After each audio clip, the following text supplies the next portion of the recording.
தென்னாடுடைய பெரியவா போற்றி, எந்நாட்டவர்க்கும் இறைவா போற்றி, சர்வஜ்ஞா சர்வவியாபி மகாபெரியவா சரணம்.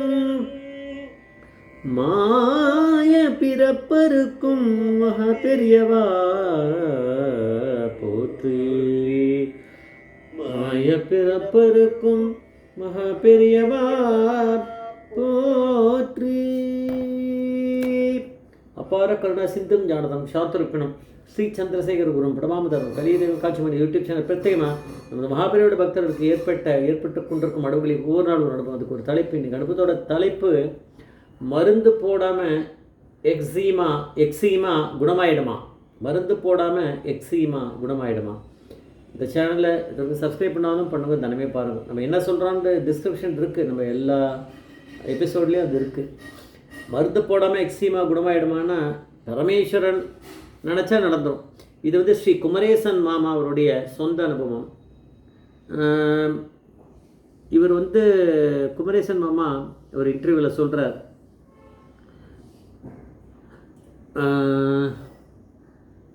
இப்போ கூட அவர் இருக்கார். சின்ன வயசில் வந்து மகாபெரிவா கிட்ட வந்து கைங்கரியம் பண்ண வந்தார். இன்னும் அவர் நம்ம அங்கே போனால் காஞ்சி மடத்தில் பெரியவாக்கிட்டே அதிஷ்டானத்தில் பெரியவாளுக்கு இன்னும் பண்ணின்னு இருக்கார் கைங்கரியம்னா அப்பேற்பட்ட அனுகிரகம் அவருக்கு இருந்திருக்கு அப்படின்னு நம்ம தெரிஞ்சுக்கலாம். அது அவரோடது கிடையாது, பெரியவா அவருக்கு கொடுத்த அனுகிரகம் அவருக்கு ஓடின்னு இருக்கு. இவரோட பையன், சின்ன பையன், வயசு வந்து ரொம்ப சின்னதாக இருக்கும்போது திருப்பதியில் இவர் முடி காணிக்க கொடுக்கலான்னு கூட்டுன்னு போயிருக்கார். அவர் பொண்டாட்டி இந்த பையனை, சின்ன பையனை குழந்தை கூட்டின்னு அங்கே போய் மொட்டை போட்டிருக்கான். மொட்டை போட்டுன்ட்டு காஞ்சிபுரம் வந்து சேர்ந்ததுலேருந்து அந்த பையனுடைய தலை முழுக்க கரப்பான் அப்படின்றார். கரப்பான்னா அந்த எக்ஸீமா போல இருக்குது, ஒரு ஸ்கின் டிசீஸ், ஒரு சொறி மாதிரி சரங்க மாதிரி இப்படி வந்துட்டே இருந்திருக்கு. அது தலை முழுக்க ஸ்ப்ரெட் ஆகிடுது, முழுக்க எல்லா இடத்துலையுமே இருக்குது. அதை பையன் வந்து ரொம்ப கஷ்டப்படுறான் பாவம். அப்போது இவர் மகாபெரிவா கிட்ட தானே இருக்கார் கூடவே. அப்போ பெரியவாளை உடனே கேட்டிருக்கலாமே. அதெல்லாம் நம்மளுக்கு எப்போ நம்மளுக்கு அந்த ஒரு வருதோ பாக்கியம் வரும்போது தான் நம்ம அது மாதிரி நம்மளுக்கு தோண வைக்கும். இவர் அங்கே காஞ்சிபுரத்தில் இருக்கக்கூடிய ஒரு ஸ்கின் ஸ்பெஷலிஸ்ட் கிட்ட கூட்டின்னு போய் காமிச்சிருக்கார் குழந்தைய. அவர் போயிருக்க மாட்டார், இவர் தான் பெரியவா கூடயே இருப்பாள், பொண்டாட்டி தான் போயிருப்பா. அவர் கொடுத்த மருந்து போட்டு பார்த்துருக்கா. அப்ளிகேஷன் தான் மேலே தடை வர்றது, எதுக்கும் ஒன்றும் குணமாகலை.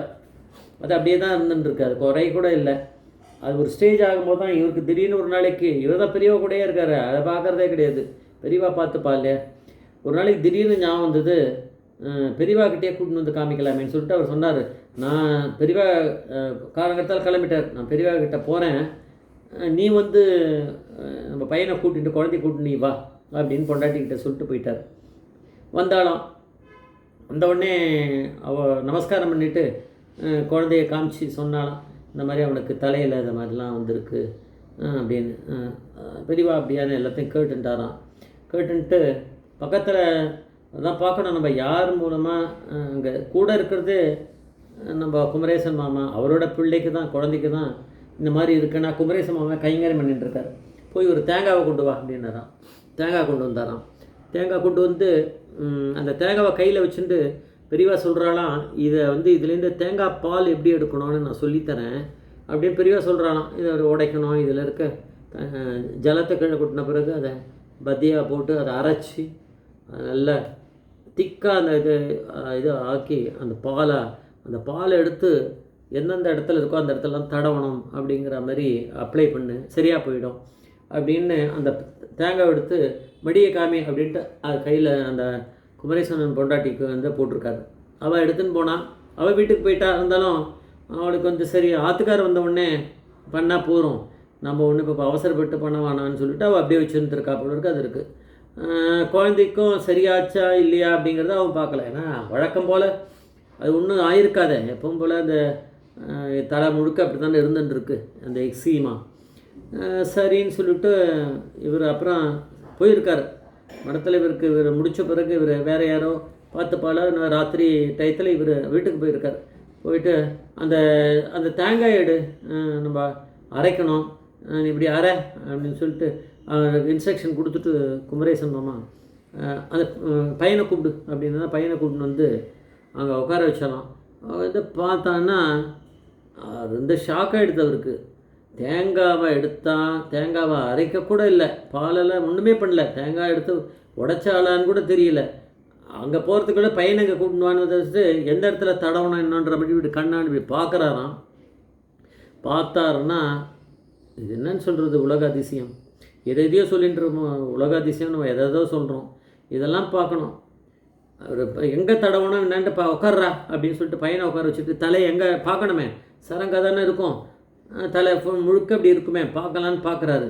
எங்கே தடவுறது, எப்படி தடவுறது, பையன் கத்துவானா அழுவானா, அது எப்படி இருக்கும், எரியுமா என்னன்னு அப்படி பார்க்குறாரு. பார்த்தாருன்னா இவருக்கு ஷாக்காக எடுத்தான். இருக்கு ஒன்றுமே காணோம், எதுவுமே காணாம். இது பெரிய மிரக்கல். அவர் சொல்கிறார் தலையில் இருந்தால் கரப்பான்னு அவர் சொல்கிறார். எக்ஸிமான்றதுக்கு பேர் அப்படி தான் போட்டிருக்கேன்னு நானும் பார்த்தேன் இன்டர்நெட்டில். ஒன்றுமே காணாமல் போயிடுத்து. ஒரு வியாதி போகிறோம், அந்த வியாதிக்கு மருந்தை சாப்பிட்டா தான் அந்த வியாதி சரியாகும் எங்கேயுமே. ஆனால் டாக்டரை போகிறோம், வெளில வரோம், மருந்து சரியாயிடும்னா அந்த டாக்டர் பரமேஸ்வரனாக இருந்தால் தானே நடக்கும். அதுதான் நம்ம பார்க்கணும். இங்கே வந்து அவர் அந்த பாலை தடவக்கூட இல்லை, உடைக்கக்கூட இல்லை, தேங்காவை சரியாயிடுச்சுன்னா தேங்காய் அப்புறம் இது பண்ணி அந்த குழந்தைக்கு எதாவது கொடுத்துருப்பா சாப்பிட சொல்லி, அவ்வளோதான் முடிஞ்சுது. ஆனால் தலையில் இருக்கக்கூடிய அந்த எக்ஸீமா, அந்த கரப்பான்றது முழுக்க போயிடுது. இந்த எக்ஸீமான்றதை பார்த்தேன், அட்டோபிக்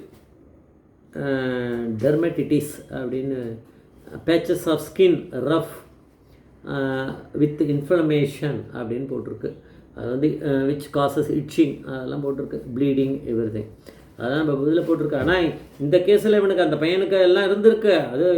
அதெல்லாம் பரமேஸ்வரனான மகாபிரியோட தரிசனம் பண்ணுற முன்னாடி வரைக்கும் தான். அதுக்கப்புறம் அது எங்கே போச்சுன்னு அவள் பொண்டாட்டியும் கவனிக்கலை. அப்புறம் அந்த தேங்காய் உடைக்கலாம், அந்த பையனை கூப்பிட்டுன்னு உட்காரவை அப்படின்னு சொல்லிட்டு பார்க்கும்போது பார்த்தா எங்கேயும் காணோம், எல்லாம் எங்கே போச்சு, மாயமாக போச்சுன்னா பெரியவா அப்படிங்கிற பரமேஸ்வரன் நினச்சா எல்லாமே மாயமாயிடும். ஜெய் ஜெய்சங்கர் ஹரிசங்கர் மகாபரிய பாதவீச்சர் மகாபரிய பாதவீச்சர்.